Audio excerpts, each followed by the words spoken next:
이제 거기 이제 종이에다가 내가 가장 두려워하는 것 못 적은 친구들은 빨리 적어주고, 자, 반만 접어서 여기 바구니 안에 넣어주세요. 자, 여러분 많이 접으면은 전도사님이 펴기가 힘듭니다. 전도사님을 괴롭히고 싶으면 많이 접어도 되는데 한 번만 접어주세요.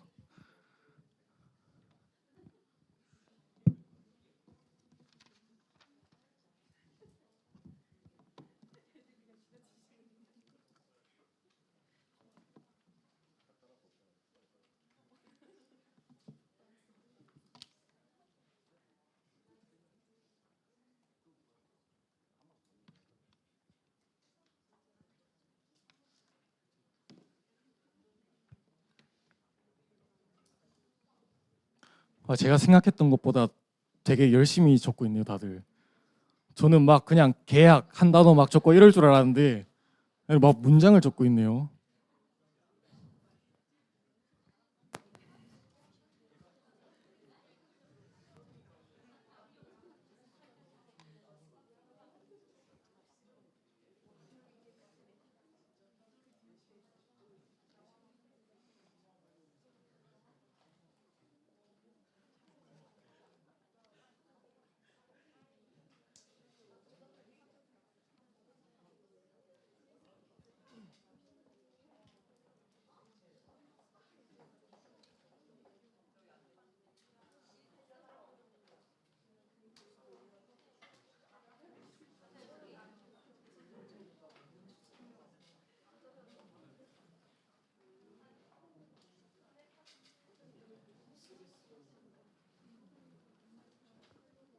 아는 친구 효자 아직 안 냈어요?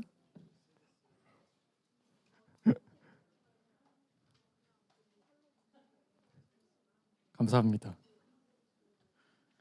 자, 개학을 하루 앞두고 하나님을 예배하기 위해서 온 여러분들을 주님의 이름으로 축복합니다. 자, 이제 개표를 하도록 하겠습니다, 여러분. 자, 개표위원으로 섬겨줄 친구 있나요, 혹시? 개표위원. 내가 한번 해보겠다.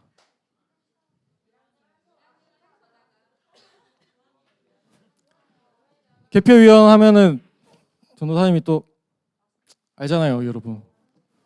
전도사님 또 빈손으로 가게 하지 않습니다. 윤주? 종이 안 냈.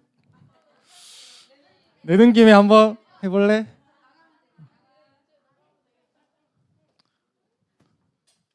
자, 아무도 없나요? 자, 그러면은 제가 하겠습니다, 그냥.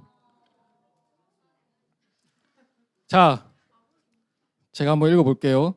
자, 딱히 생각 안 남. 딱히 썩 없다. 빈종이. 지나치게 시끄러운 사람. 교회에 있는 건 아니겠죠? 자, 쪽지 시험.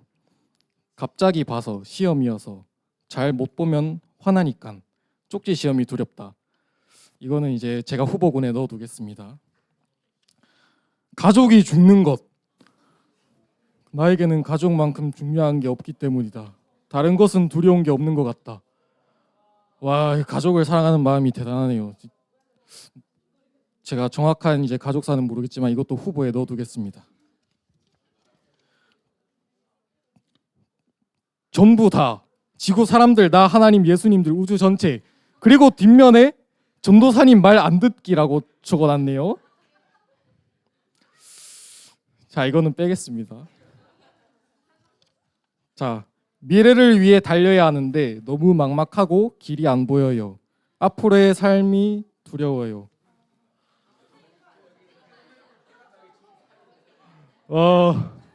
마음이 아픕니다. 이것도 후보에 넣어두겠습니다.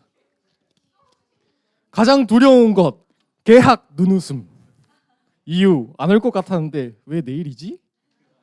개학 맞죠, 여러분? 이것도 후보에 넣어두겠습니다.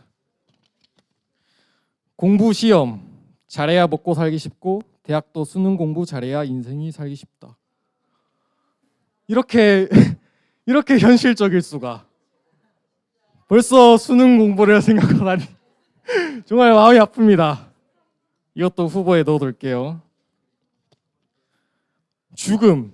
이유는 내가 죽으면 내가 사랑하는 사람들을 못 보기 때문에. 죽음이 두렵다. 여러분 아직 살 날 많이 남았습니다. 걱정하지 마십시오. 이거는 이제 빼겠습니다. 미안해요. 자, 시험 성적 내 미래와 연결되어 있기 때문에 이것도 넣어둘게요. 새학기 공부. 새학기 공부. 시험. 학교에서 치는 시험이든 하나님이 주시는 시험이든 내 능력을 시험받고 결과가 뒤따르니까. 와, 하나님이 주시는 시험을 넣어놨는 아주 훌륭한 친구입니다. 이것도 후보에 넣겠습니다. 후보가 많다고요? 자, 내일 학교 가면 반배장이 나오는데 어떤 친구들과 선생님 만날지 너무 걱정이고 두렵다. 맞죠? 여러분 다 걱정하고 있죠? 이것도 후보에 넣겠습니다.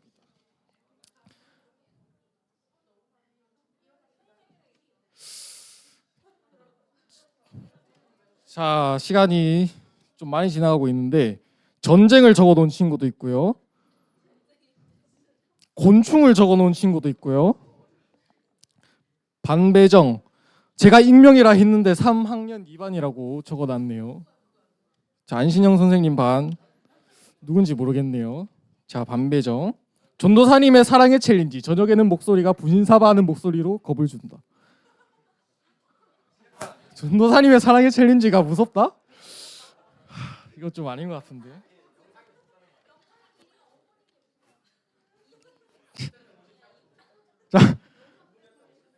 나는 하나님과 멀어지는 게 두렵습니다. 좋습니다. 다른 나라가 우리나라를 침입해 전쟁을 일으키는 것이다. 학교에서 혹시나 성적이 안 나올까 봐. 하나님, 예수님, 성령님. 자, 여러 다양한 답변이네요. 다가올 미래. 새로운 환경. 학교에 가면 모르는 사람들과 어색한 공간이 조금 두렵다.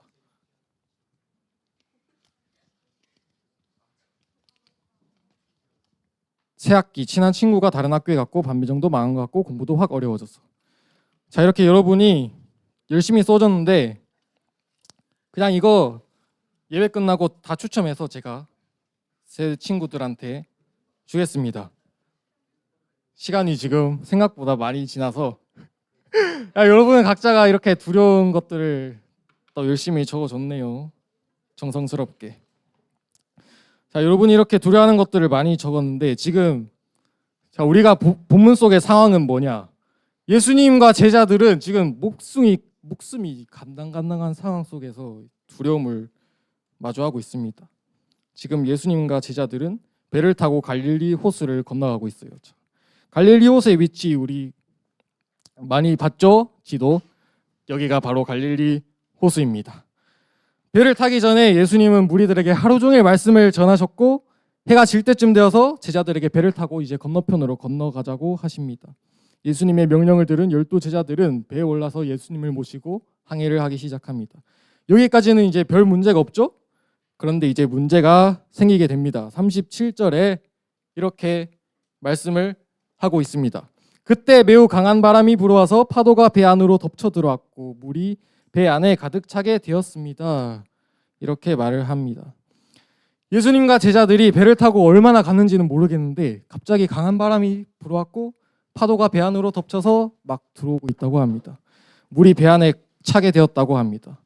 근데 여러분 이게 가능한 일인가요, 여러분? 지금 제자들이랑 예수님이 있는 곳은 자, 거기 예언이 딴짓하고 있는데 자, 집중하시고 자, 예수님과 제자들은 지금 어디 있죠? 갈릴리 호수에 있습니다. 여러분 호수에 배가 뒤집힐 만한 파도가 치는 거 본 적 있습니까? 여러분이 롯데월드 가면 보는 곳 속촌 그죠? 석천 호수입니다. 여기 저는 잘 모르는데 뭐 문보트랑 뭐 UFO 트락 하면서 이제 탈 거리가 있다고 해요. 즐길 거리. 그런데 석촌 호수에 바람이 많이 불어서 보트가 침몰했다는 이야기 여러분 들어본 적 있습니까? 들어본 적 없죠? 바람이 많이 불면 호수에 약간의 파도가 일기는 해도 바다에 비하면 아주 미비한 정도입니다. 자, 이어서 갈릴리 바다의 사진을 우리 함께 보겠습니다. 자, 갈릴리 바다인데 지금 갈릴리 호수예요. 갈릴리 호수. 갈릴리 호수인데 엄청 넓죠? 호수 둘레가 얼마냐면 53km, 남북 길이가 21km, 동서로 13km라고 합니다. 그리고 이 갈릴리 호수에 배가 뒤집힐 만한 강한 바람이 불어왔다고 해요. 어떻게 호수인데 그런 큰 바람이, 강한 바람이 불어오냐? 이거는 바로 갈릴리 호수의 독특한 지형 때문이라고 합니다. 서쪽에서 막 따뜻한 바람이 불어오고 북쪽에서 차가운 바람이 불어오는데 두 개가 동시에 만나면은 배가 뒤집힐 만한 강한 바람이 불어온다고 해요. 그렇게 이제 배에 거센 바람이 불어왔습니다. 예수님과 제자들이 있는 배에 파도가 덮쳤고 배는 조금씩 물에 잠기게 됩니다. 자, 당시 배의 모형을 한번 보겠습니다. 엄청 허술해 보이죠? 자, 바람이 진짜 조금만 불면은 아주 쉽게 뒤집힐 만한 크기입니다. 자, 그러면 다시 갈릴리 호수 사진으로 돌아와서 자, 생각해 봅시다. 예수님의 12 제자들 중에 어부는 4명이나 있었습니다. 누군지 아시나요, 여러분? 12 제자 노래 아는 친구 있나요? 이거 나중에 또 한번 해야겠네요. 자, 12 제자 노래 처음에 어떻게 하냐면 베드로와 안드레, 야고보, 요한 하면서 시작하는 노래가 있어요. 자, 그래서 베드로와 안드레, 야고보, 요한 이 4명이 어부였습니다. 이 4명은 이제 평생을 갈릴리 호수에서 어부로 살았던 거예요. 그러니까 갈릴리 호수의 날씨에 대해서는 누구보다 잘 알았던 사람들입니다. 대충 하늘을 보고 이쯤이면 비가 오겠다 하는 거는 알만한 그 이제 짬바가 있었던 친구들입니다. 그런데 지금 제자들이 만난 폭풍은 뭐냐면은 비와 바람이 함께 몰아치는 폭풍이 아니었어요. 만약 비가 내렸다면 이 비구름을 확인한 제자들은 배를 타지 않았겠죠? 이들이 만난 폭풍은 비가 내리지 않고 바람만 부는 폭풍이었고, 그래서 이런 폭풍은 아무런 경고 없이 갑자기 불어 닥친다고 합니다. 그래서 예수님의 제자들 중에 4명이 어부였음에도 불구하고 폭풍을 마주할 것을 몰랐던 것이죠. 그리고 평생을 배에서 살아왔음에도 이들은 거센 폭풍 앞에서 아무것도 할 수가 없었습니다. 우리의 삶도 이와 마찬가지입니다. 우리는 언제 폭풍을 마주할지 모릅니다. 내가 전혀 예상하지 못한 시간에 두려움을 만납니다. 예수님과 함께 배에 탔음에도 폭풍을 만난 제자들처럼 우리도 예수님을 믿고 살아가지만 두려움이 닥쳐옵니다. 그리고 그것은 우리 힘으로 이길 수 없는 벽처럼 느껴지게 되기도 합니다. 그런데 이런 긴박한 상황에서 예수님은 지금 어떻게 하고 계시는가? 자, 38절의 말씀을 다 함께 읽어봅시다. 시작. 예수님은 배 고물에서 베개를 베고 주무시고 계셨습니다. 제자들이 와서 예수님을 깨우면서 말했습니다. 선생님, 우리가 죽게 되었는데 돌아보지 아니하십니까? 아멘. 지금 거센 바람이 불고 막 바닷물이 배에 막 몰아닥치고 있는데 예수님은 지금 배 고물에서 주무시고 있다고 합니다. 여기서 고물은 뭐냐면은 배의 뒷부분을 말해요. 예수님이 주무시는데 그것도 이제 그냥 막 존 게 아니라 설교 시간에 조는 것처럼 그냥 꾸벅꾸벅이 아니라 배에까지 주무시고 아예 대놓고 주무시고 계신다고 합니다. 그럼 예수님은 왜 이렇게 긴박한 상황에서 주무시고 계신 걸까요? 우리는 3가지 이유를 생각해 볼 수 있습니다. 자, 첫 번째로 예수님이 하루 종일 말씀을 전하셨기 때문에 피곤해서 주무셨다. 예수님도 사람이셨기 때문에 피곤했다. 두 번째, 예수님은 하나님에 대한 전적인 신뢰가 있었기 때문에 폭풍이 불어오는 상황에서도 평안하게 주무실 수 있었다. 세 번째, 예수님은 제자들의 믿음을 테스트하기 위해 주무시고 계셨다. 제자들이 이런 두려운 상황에서 어떻게 행동하는지 테스트하기 위해서 주무시고 계셨다. 자, 이렇게 3가지 정도의 이유를 생각할 수 있는데 정답은 예수님만 아시겠죠? 자, 아무튼 제자들은 지금 자기 목숨이 위험하니까 예수님을 흔들어서 막 깨웁니다. 선생님, 지금 우리가 죽게 되었는데 우리를 돌아보지 아니하십니까? 라고 합니다. 그러자 예수님이 일어나시고 말씀을 하시죠. 39절 말씀에 이렇게 말씀하십니다. 다 함께 읽어봅시다. 시작. 예수님께서 일어나시더니 바람을 꾸짖고 호수에게 명령하셨습니다. 조용하여라, 잠잠하여라. 그러자 바람이 멈추었고 호수가 잔잔해졌습니다. 아멘. 정말 말도 안 되는 일이 일어났습니다. 예수님이 명령하자 어떻게 됐다? 바람이 멈췄고 호수가 잔잔해졌습니다. 이전에는 예수님이 사람들의 병을 고치시고 귀신들도 막 내쫓으시고 했는데 이제는 예수님께서 이렇게 자연까지 다스릴 수 있는 분이라는 것을 제자들에게 보여주십니다. 그리고 예수님이 이렇게 말씀하시죠. 예수님께서 제자들에게 말씀하셨습니다. 어째서 너희가 무서워하느냐? 아직도 믿음이 없느냐? 아멘. 예수님께서는 그 제자들의 믿음을 지금 책망하고 계시는 거예요. 내가 여태까지 너희와 함께 했는데 너희는 아직도 믿음이 부족하구나. 왜 아직도 믿음이 없냐? 너희가 지금 누구랑 같은 배에 타고 있는지 아직도 모르느냐라고 하십니다. 우리도 삶에서 이런 두려운 순간을 마주하게 됩니다. 그때 우리는 어떻게 하고 있습니까? 예수님, 왜 저를 이렇게 내버려 두십니까? 예수님, 왜 저를 버리셨나요? 그런데 예수님을 믿고 있어도 우리는 제자들처럼 폭풍을 마주합니다. 그러나 분명히 알아야 할 것은 그 폭풍 속에서도 나는 예수님과 같은 배를 타고 있다는 사실입니다. 예수님과 함께 타고 있는 그 배는 절대로 침몰하지 않는다는 믿음을 가지고 우리는 두려움을 믿음으로 이겨내야 합니다. 예수님이 폭풍을 치던 호수를 잠잠하게 한 모습을 본 제자들은 이렇게 반응을 합니다. 41절의 말씀 우리 함께 읽습니다. 시작. 제자들이 매우 두려워하며 이분이 어떤 분이길래 바람과 파도도 순종하는 것일까 하고 서로에게 물었습니다. 아멘. 제자들이 방금 전까지만 해도 두려워했던 것은 바람과 파도였는데 이제는 그 두려움의 대상이 예수님으로 바뀝니다. 그것은 이전의 두려움과는 아주 전혀 다른 두려움이었습니다. 바람과 파도는 제자들에게 공포로 다가왔지만 예수님은 그들에게 경외감을 불러일으켰습니다. 예수님에 대한 이해의 크기가 점점 커지면서 점점 예수님에 대한 거룩한 두려움이 생긴 것입니다. 우리의 삶에도 수많은 두려움이 닥쳐오지만 우리에게 필요한 두려움, 그것은 예수님에 대한 두려움 단 하나뿐입니다. 예수님이 얼마나 큰 분이신지, 예수님이 그 모든 세계를 다스리는 분이시라는 것을 알고 우리가 예수님을 두려워하기 시작하면 우리는 세상의 다른 것들을 두려워할 필요가 없는 것입니다. 자, 여러분, 시간이 별로 없어서 전도사님이 오늘 굉장히 스피디하게 말씀을 전했는데 마지막으로 우리 그림 하나를 보고 설교를 마치겠습니다. 자, 무슨 그림이냐면 네덜란드의 화가 렘브란트라는 사람이 1633년에 그린 갈릴리 바다의 폭풍이라는 작품이에요. 오늘 본문을 배경으로 이제 렘브란트가 그린 그림입니다. 바닷물이 배 안으로 쳐들어오고 있고 지금 배는 이제 기울어 가고 있는 그런 상황 속에 있습니다. 자, 여기서 왼편에 있는 제자들을 한번 확대해서 보겠습니다. 왼편의 제자들은 지금 열심히 돛을 묶고 밧줄을 막 잡고 있죠. 어떻게든 지금 살아보려고 안간 힘을 쓰고 있습니다. 자, 다시 돌아와서 오른편에 있는 제자들, 여기 있는 제자들 한번 보겠습니다. 자, 오른편에 있는 제자들은 지금 여기 이제 예수님 모습이죠. 주무시는 예수님을 깨워서 지금 원망을 퍼붓고 있는 장면입니다. 예수님 지금 이러고 있을 때가 아닙니다. 지금 우리 죽게 내버려 두십니까? 이렇게 호소하고 있는 장면입니다. 자, 다시 돌아와서 여기 그림을 보면 또 여기에 뒤에 있는 제자들을 한번 확대해 보겠습니다.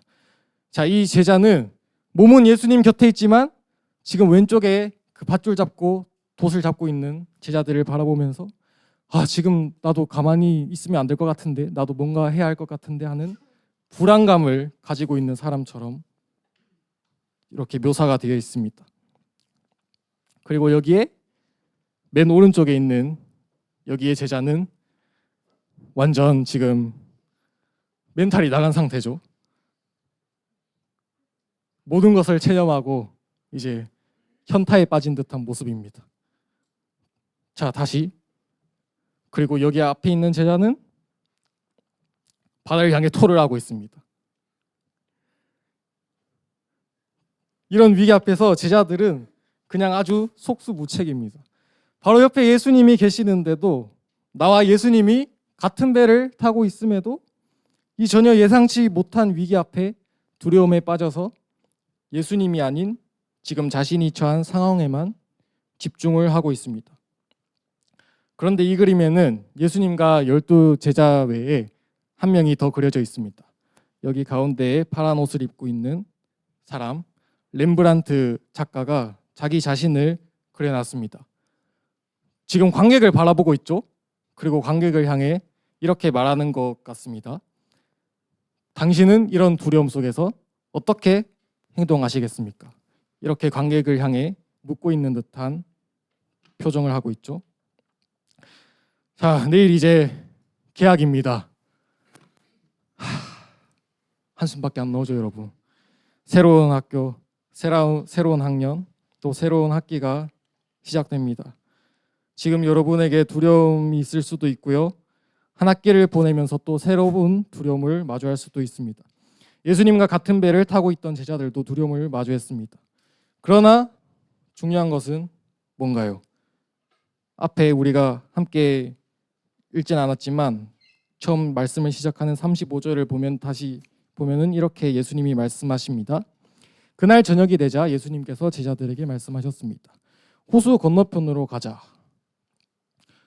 여기서 지금 바다를 건너가자고 하신 분이 누구죠, 여러분? 예수님이죠. 예수님입니다. 바다를 건너가자고 하신 분은 제자들이 아니라 예수님이었습니다. 우리의 삶을 시작하게 하신 분이 예수님이고 우리가 이 인생이라는 바다를 건너가도록 하신 분이 예수님이십니다.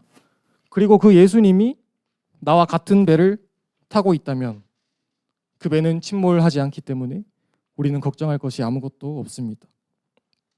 나는 예수님과 같은 배를 타고 있다. 자, 우리 한번 다 같이 읽어볼까요? 시작!